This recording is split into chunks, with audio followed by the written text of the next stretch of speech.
Hello everyone, welcome back. In this video we will understand about looping, or also called as iteration. We will be discussing the introduction, the various constructs provided by the C language for looping or iteration like while construct, for construct and a do while construct. A loop allows to execute a statement or a block of statements repeatedly. If at all I want to execute statement X 10 times, then I put that statement inside the loop and execute it for 10 times. There are two types of loops, bounded loop and an unbounded loop.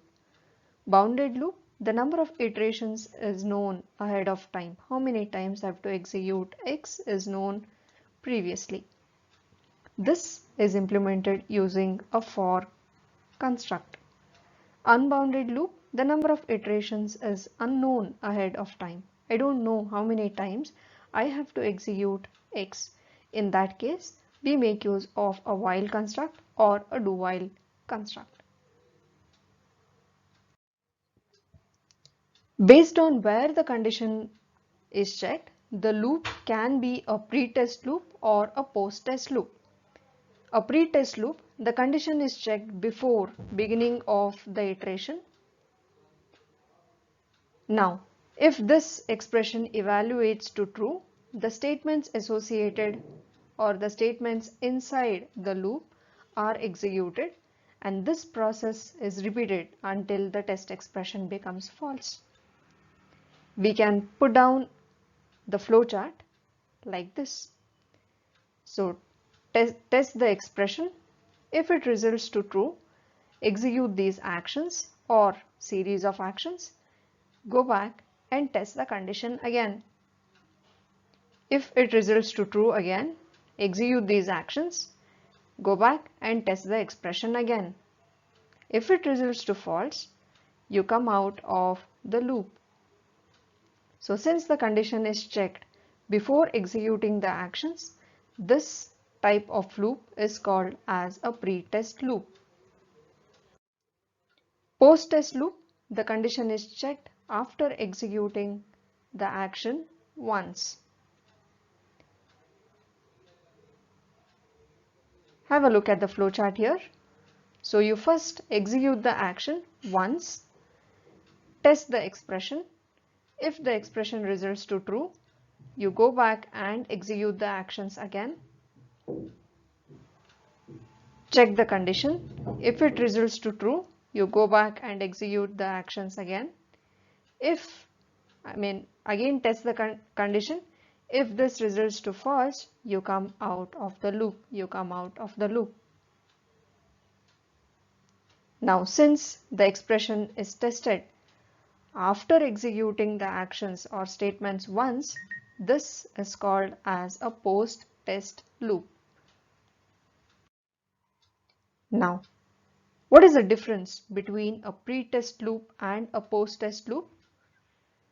Initialization with respect to the loop, in both pre-test and post-test, it happens once. Number of tests, in case of pre-test loop, you test n plus 1 times. This plus 1 is condition check when you come out of the loop. Post-test loop, you test the condition for n times. Actions executed in both pre-test as well as post-test, it is n times. Updating both pre-test and post-test, it is n times. Minimum number of iteration, in case of pre-test loop, you will not even execute the statements once if the expression results to false. But in case of post-test loop, even though the expression results to false, you will be executing the actions at least once. We'll have a look at the syntax, example and the flowchart with all the three constructs provided by the C language. So while is a pre-test loop and an unbounded loop. It's called as a pretest because the test expression is evaluated before you execute the statements. Syntax: while, small case, in bracket, test expression, opening parenthesis, the statement or a statements, end of a bracket. Now, representing the same while construct in form of a flowchart. So initialization always happens first, then you test the expression. If this expression results to true, you execute the statements. Within the loop itself, you have an updation. After completing this execution, you go back and test the expression again to check its falsity or truthfulness. If it again results to true, you execute the statements, updation, go back and check the expression again. If it results to false, you come out of the loop and execute the statements outside the loop. Let us take an example here. Initialization: c is equal to 5. Expression: c greater than 0. Statement: print the value of c. Updating: reduce the value of c by 1. So, how will this program work? We have initialized c is equal to 5. Until c is greater than 0, keep on printing the value of c. You come out of this loop only when this condition becomes false. When this condition becomes false. That is, when c becomes -1, you exit from this loop and execute a return 0 statement. You have to remember one thing with respect to looping. You execute statements, or statements are executed until condition is false. Now to compare it with branching or if-else, statements are executed only once. Statements are executed only once. Right? So only it is called as looping. You will be inside the loop. The control will be inside the loop until the expression becomes false.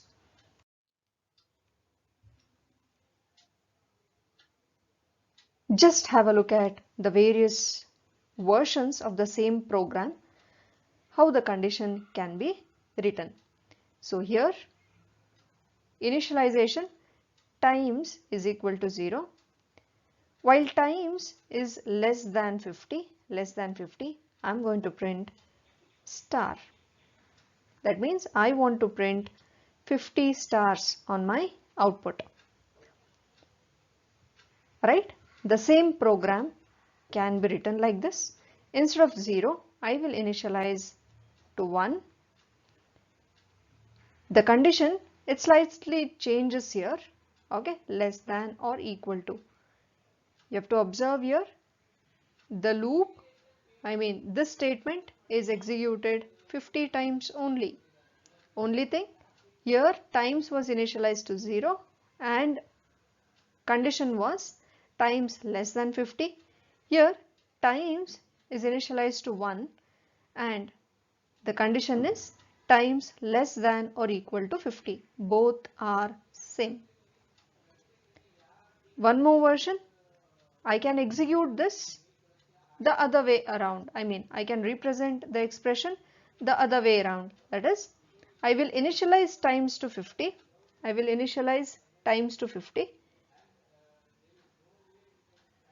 And I check the condition times greater than 50. I print the star. However, the updation statement here will be times minus minus. Okay.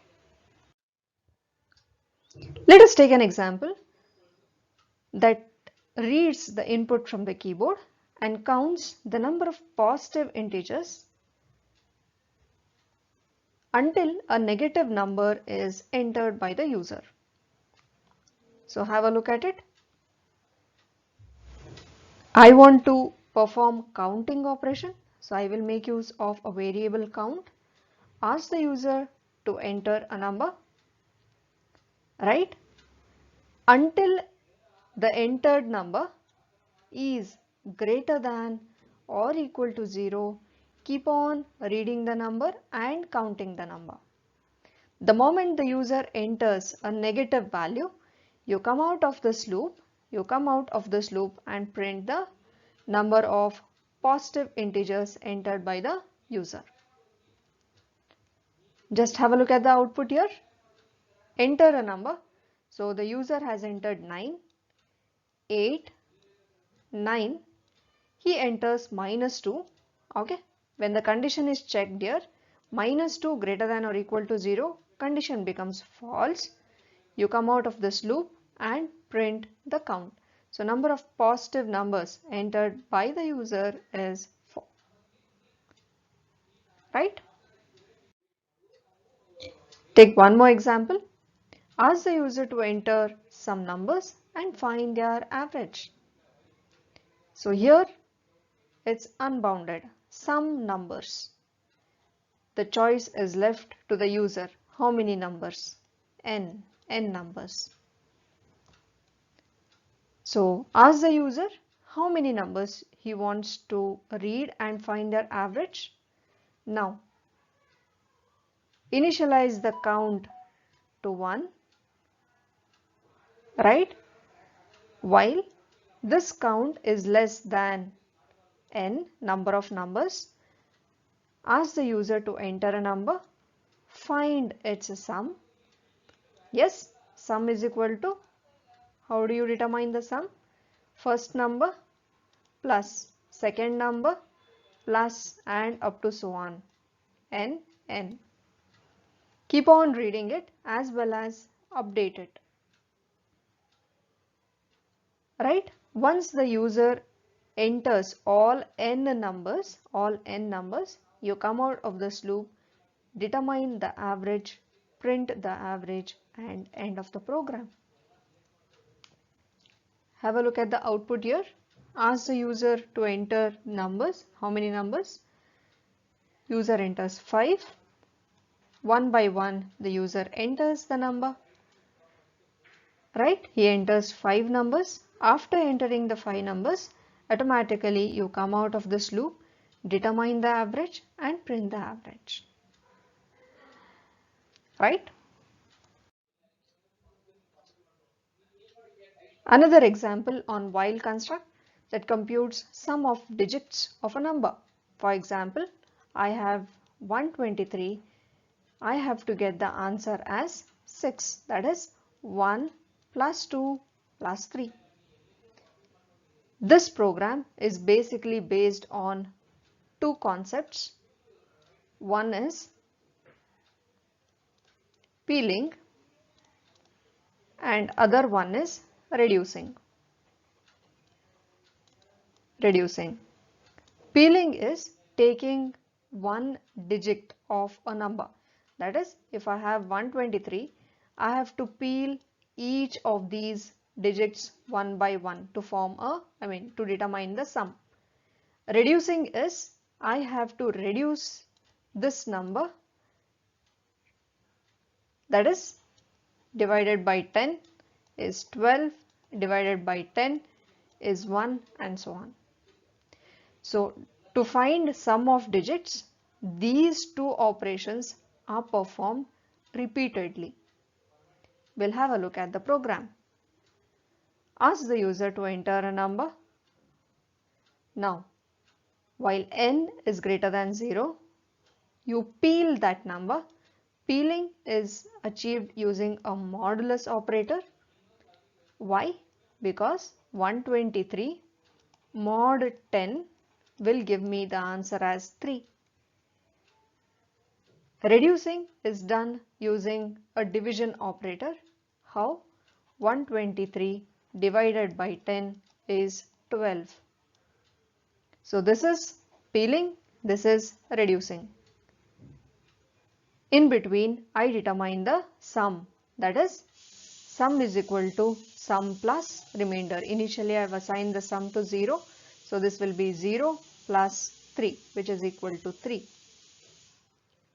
I again check whether the number is still greater than 0. 12 is greater than 0. Peel the next digit. So 12 mod 10 will give me 2. Add this to the previous sum. I will get 5. Reduce the number. 12 divided by 10 is 1. Now go back, test the condition again. 1 greater than 0. Condition is true. 1 mod 10.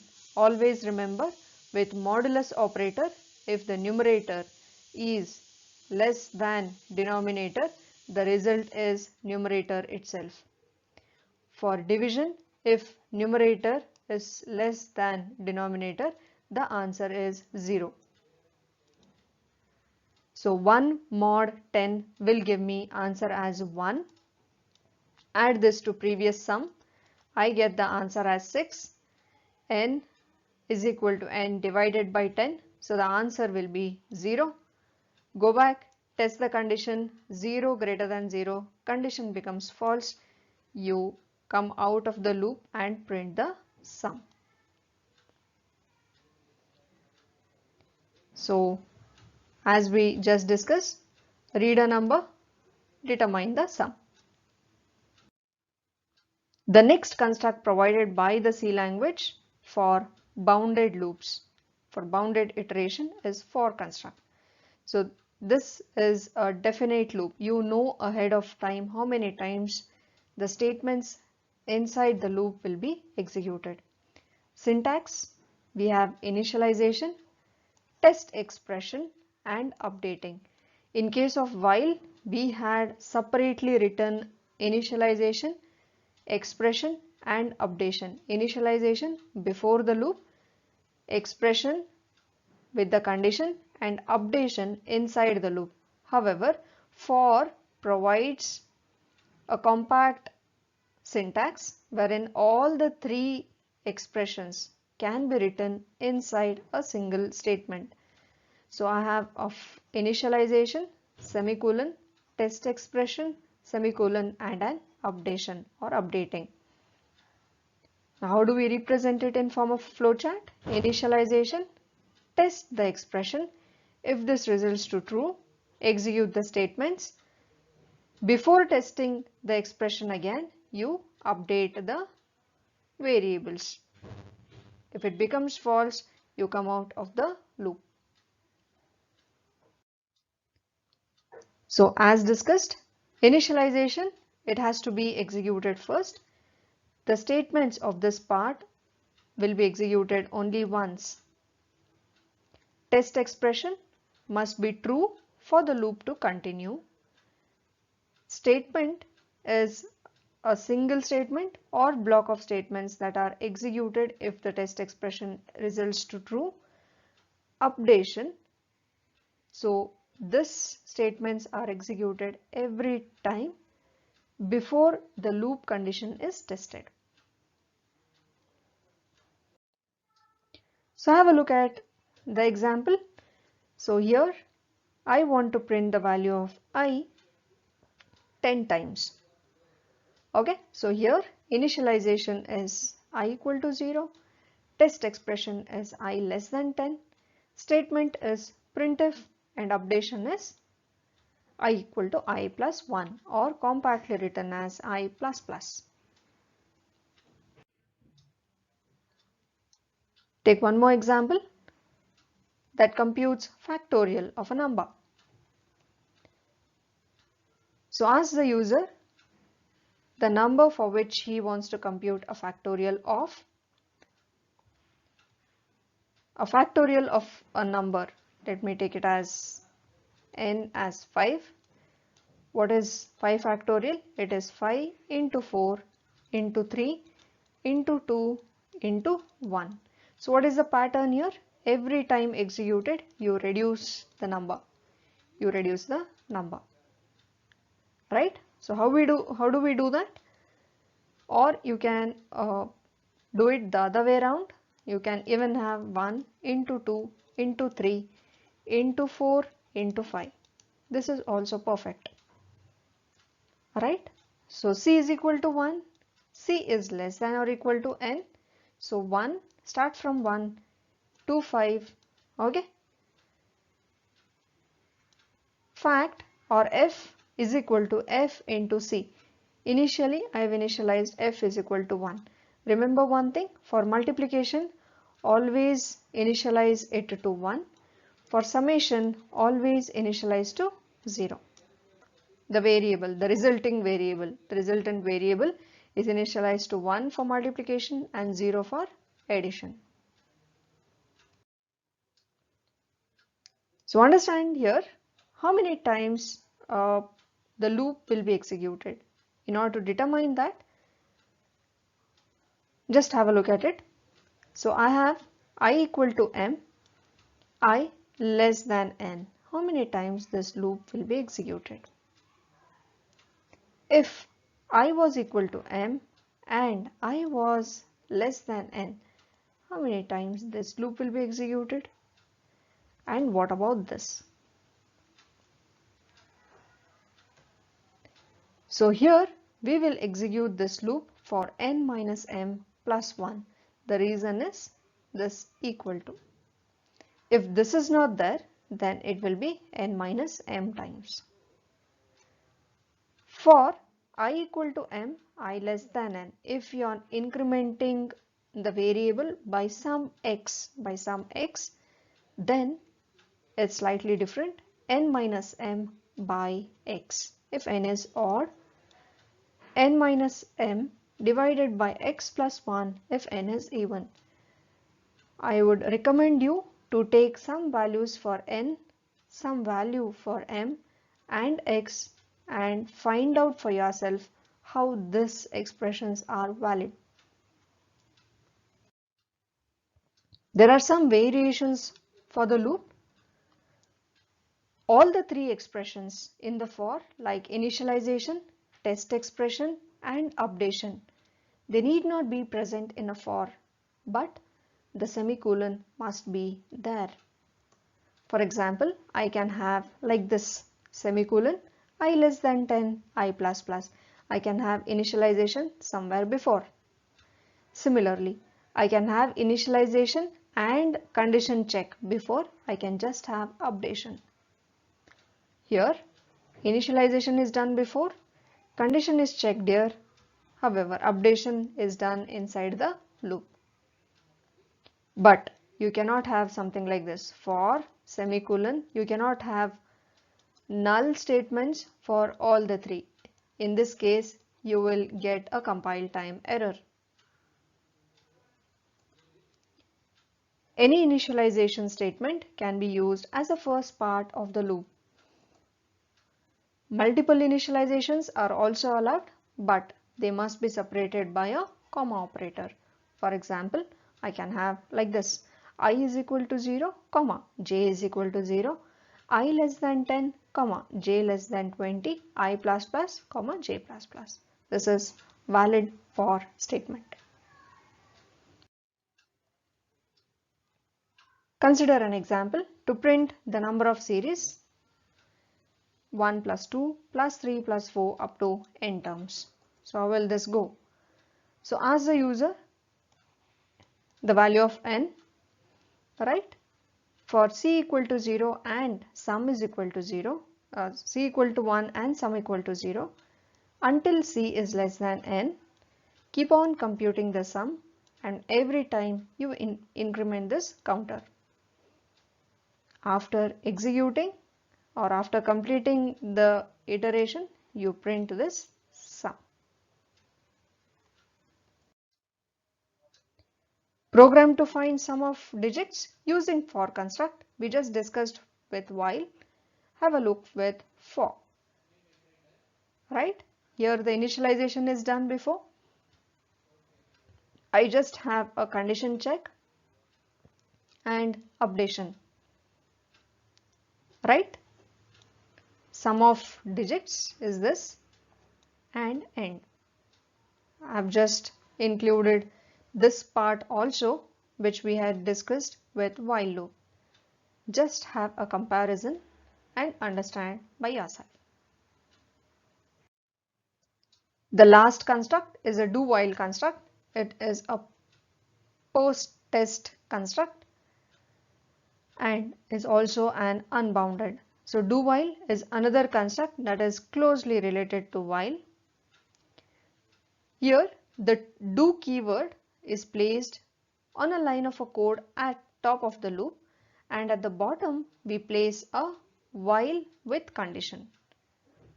Observe the syntax. Do is a keyword, opening parenthesis, statement or group of statements, while, test expression and a semicolon. The flowchart can be drawn for this construct as this. Initialization is done before the loop. We execute the statements and updation once, and then we test the condition. It is the reason why it is called as a post-test loop. If this expression results to true, you go back and execute the statements again, update it, test the expression again. This keeps on until the expression becomes false. Take an example to understand the difference between a while and a do while loop. So observe here, c is equal to 5.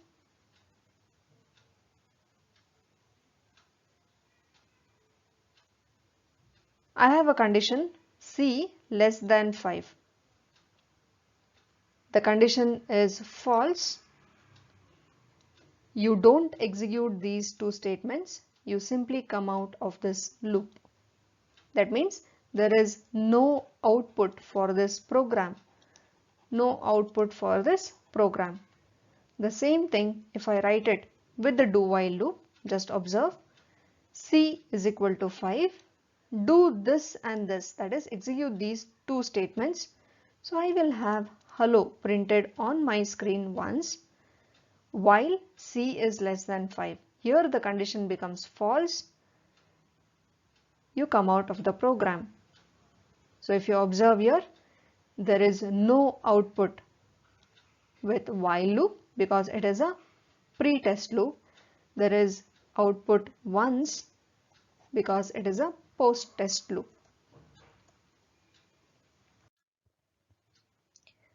Most of the time we use this do while loop as sentinel controlled loop. That is, we have a sentinel value which is used as a stopping value. It is like a flag or a indicator. Now this is used to tell that the user has completed entering the particular input. Consider a following example. So here -1 is used as a sentinel value. You provide the statement to the user telling him that if at all you want to stop, enter -1, otherwise you simply enter your age. Now, until the age is not -1, you do these things. We can do this well with do while loop also. Thank you.